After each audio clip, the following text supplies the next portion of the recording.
Ya, teman-temanku semuanya gitu loh. Pertanyaan ini sangat simpel, teman-teman gitu loh, tapi seringkali mengganggu dari teman-teman semuanya. Pertanyaannya seperti ini, Bang. Nominal hutang yang berapa yang didatangi oleh debt collector pinjol? Simpel banget kan pertanyaannya kan? Sangat simpel. Nominal hutangnya. Adakah angkanya, adakah batas-batas tertentunya, nominal-nominal tertentunya, kita didatangi atau tidaknya oleh debt collector. Nah, ini buat teman-temanku semuanya gitu loh ya. Biar Anda tahu. Kalau Anda ketik ini di Google, kalau Anda ketik ini di Google, pasti Google akan memberikan jawaban DC akan datang dengan hutang nominal 500.000 ke atas atau 1 juta ke atas sampai 5 juta. Yang paling sering mendatangkan debt collector pasti jawabannya adalah aku laku dan kredit. Apakah jawaban ini sesuai dengan diri Anda, teman-teman semuanya? Ah, sesuai nggak dari diri teman-teman semuanya? Coba ketik dulu di dalam kolom komentar. Karena saya perhatikan teman-teman semuanya. Anda selalu sibuk mencari jawaban dari hal ini gitu loh. Nominal berapa, nominal berapa. Seakan-akan Anda di posisi ini teman-teman, ingin kabur aja gitu loh. Kalau sudah tidak mampu bayar ya sudah kabur aja deh gitu loh. Ngapain lagi diterusin dan segala macam. Pasti seakan-akan dalam pemikiran teman-teman hanya ingin melakukan hal-hal yang seperti itu. Padahal teman-teman semuanya ya, Anda itu harusnya berpikir lebih normal lagi. Kenapa saya bilangin Anda berpikir lebih normal lagi? Ini Anda sudah diantarkan pada posisi sudah tidak mampu bayar. Oke. Ini sudah tidak mampu bayar. Ini bukan disengaja gitu loh. Makanya saya itu berulang-ulang kali menyampaikan sama teman-teman, tolong ditanyakan ke diri Anda masing-masing. Anda ini tidak mau bayar atau tidak mampu bayar? Saya selalu seperti itu sama teman-teman semuanya. Kalau memang Anda tidak mau bayar, wajar Anda bertanya dengan hal seperti ini. Nominal hutang seberapa yang didatangi DC? Itu wajar karena memang Anda tidak mau bayar. Ya kan? Atau kapan DC akan datang ke rumah? Ya, karena Anda tidak mau bayar. Gitu. Tapi kalau Anda tidak mampu bayar, ya ini akan berbeda teman-teman. Inisiatif Anda, dalam hati Anda ingin menyelesaikan hal ini. Ya, ingin Anda menyelesaikan hal ini gitu. Tapi keadaan memaksa. Keadaan yang melarang Anda untuk tidak bisa melakukan pembayaran lagi. Kita apa boleh buat? Anda sudah dibenturkan oleh keadaan. Keadaan yang mengunci, keadaan yang membelenggu. Ya. Jadi dalam posisi ini, kalau memang sudah keadaan yang mengantarkan, harusnya nominal bukan menjadi patokan dasar, teman-teman. Persetan lah. Mereka mau datang, mau dikirimkan DC, mau tidak. Hari ini yang paling terpenting adalah duitmu masih ada nggak untuk makan dan minum. Ah, hutang masih bisa kamu tunda, teman-teman. Hutang masih bisa kamu galbay. Makan, minum, biaya kebutuhan sehari-hari ini nggak bisa ditunda sama sekali. Makan tidak bisa ditunda, teman-teman. Ya, ini adalah wajib gitu, harus ada. Oke, masih ada atau tidak? Kalau tidak ada, apa yang harus Anda lakukan? Dengan Anda memikirkan nominal berapa yang akan didatangi DC, apakah ini rasanya cukup? Ah, ketika Anda mendapatkan jawaban seperti ini, apakah Anda puas nantinya? Belum tentu, teman-teman semuanya. Ini kan hanya perkara asumsi yang tidak terpuaskan. Ya, bayangan atau drama yang tidak menemukan jawab. Oke, tidak mengarah pada titik temu yang sebenarnya. Oke, dalam pemikiran Anda, kenapa saya bertanya nominal hutang berapa? Karena saya belum mengasih tahu sama istri saya. Ya, dalam pemikiran Anda, kenapa saya bertanya nominal? Saya belum mengasih tahu sama saudara saya, sama orang tua saya. Inilah yang jadi problem. Tapi Anda bungkus hal itu, seakan-akan Anda penting tahu dengan nominal berapa yang akan dikunjungi. Ya, kalau Anda nggak percaya, Anda boleh ketik di Google nanti teman-teman semuanya. Nominal hutang pinjol berapa kita akan dikunjungi ke rumah. Pasti jawaban Google di atas 1 juta sampai 5 juta. Ya, itu akan menjadi prioritas yang sangat signifikan didatangi, terutama untuk kita yang berada di wilayah Jabotabek. Apakah itu bisa menjadi patokan Anda? Nggak semuanya. Ya, nggak semuanya. Saya berulang kali juga menyampaikan teman-teman. Ini sebenarnya perkara yang sangat sensitif gitu loh. Perkara DC datang ke rumah, nominal yang akan dikunjungi oleh debt collector, ini perkara sensitif. Kenapa sensitif? Capek-capek saya bertahun-tahun mengedukasi. Kalau saya sudah membahas urusan DC, semua mental akan drop. Oke, ketika kita menjelaskan DC yang datang itu wilayah Jabotabek, ya ketakutan ada di Kalimantan. Yang ketakutan ada di Aceh sana gitu loh. Ngeri memang gitu. Jadi ini adalah pertanyaan-pertanyaan yang sensitif. Padahal hal ini bukanlah menjadi dasar utamanya, teman-teman. Masalah utamanya kenapa Anda begitu ketakutan untuk DC datang ke rumah? Masalah utamanya adalah Anda tidak bisa berkata jujur. Di sana letak masalah utamanya. Selagi Anda masih bisa berkata jujur, mengucapkan hal yang sebenarnya, saya rasa tidak akan seburuk dan sepahit ini, teman-teman. Itu saya jamin 100% gitu.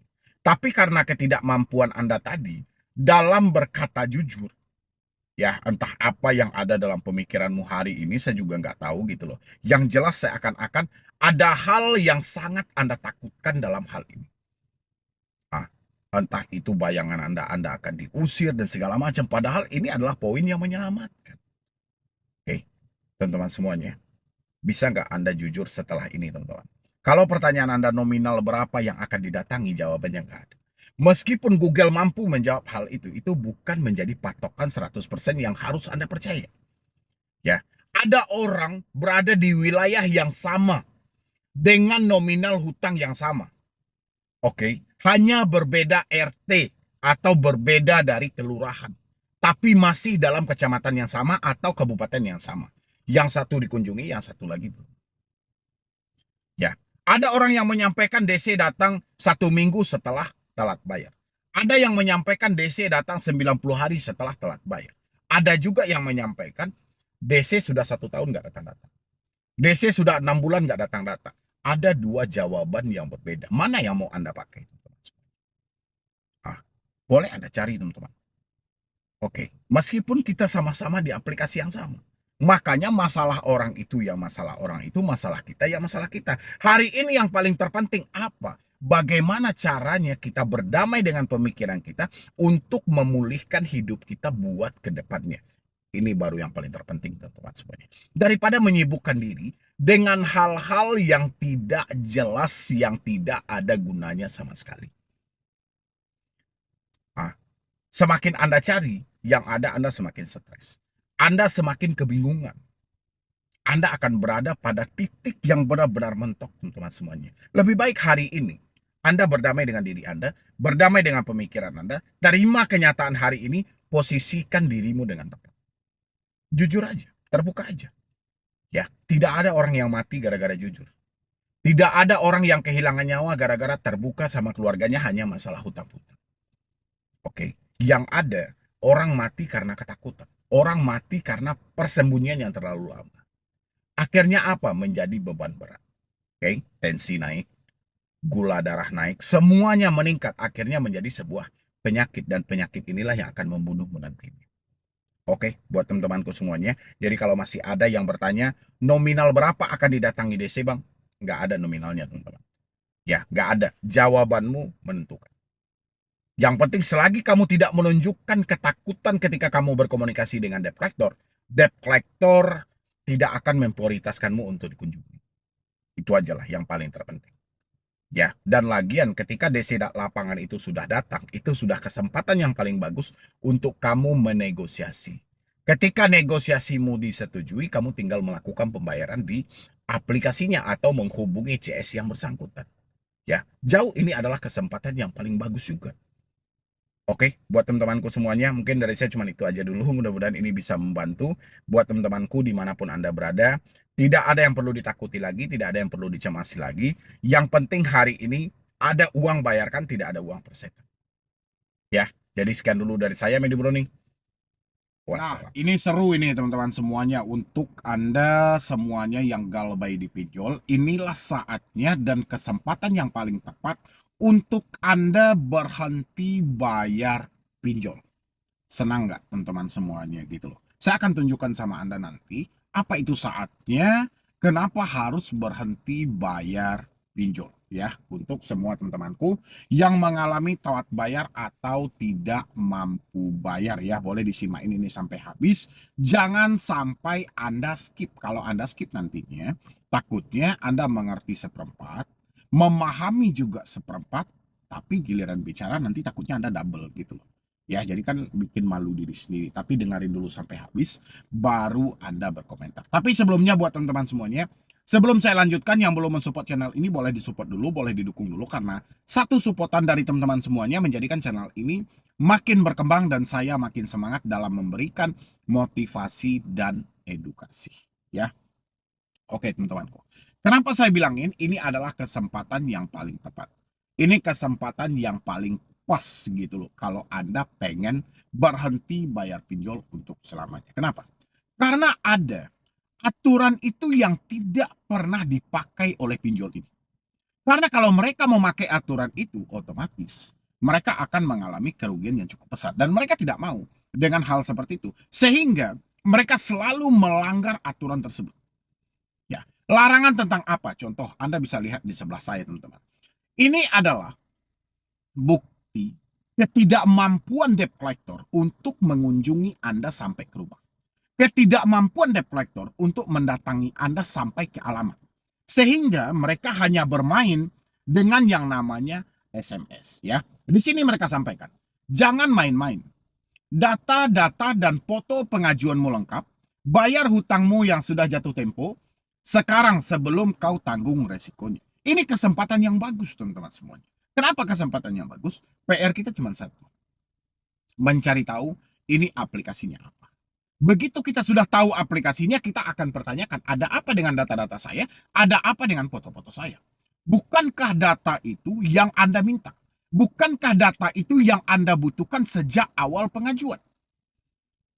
Ya, harusnya dari chat atau SMS yang seperti ini, teman-teman harus belajar. Bukan mereka mau mendatangi Anda, tidak. Tujuan mereka untuk mengumpulkan data Anda adalah sebagai alat sandera. Ya, sebagai alat untuk mereka perjualbelikan nanti supaya Anda mau tertekan sama mereka dan Anda mau membayar hutang Anda lengkap dengan bunga-bunganya plus dendanya yang sangat besar. Itu tujuan mereka gitu. Ya, makanya mereka berdalih dengan kata-kata jangan main-main. Data-data dan foto pengajuanmu lengkap. Ya, gimana tidak lengkap kita diminta kok untuk foto KTP. Diminta untuk foto wajah. Ya, PR kita adalah mencari tahu ini aplikasinya apa. Begitu kita sudah tahu aplikasinya, hal ini kita laporkan kepada otoritas jasa keuangan dari diri kita sendiri, berhenti membayar. Ya, ini adalah sebuah keuntungan yang besar buat dirimu teman-teman semuanya. Keuntungan yang pesat ada di sini. Kamu akan beruntung. Semakin pinjol melakukan pengancaman, semakin debt collector melakukan pengancaman, keuntungan ada pada dirimu. Ya, kamu yang seharusnya berjuang di tengah situasi seperti ini, kamu tidak usah memperjuangkan angsuranmu lagi. Ya, tinggal menghentikan. Salah mereka sendiri. Ada apa maksud mereka dengan melakukan penekanan?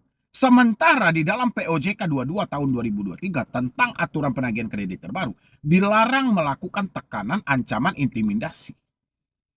Ya, baik fisik maupun verbal. Sekarang mereka melakukan.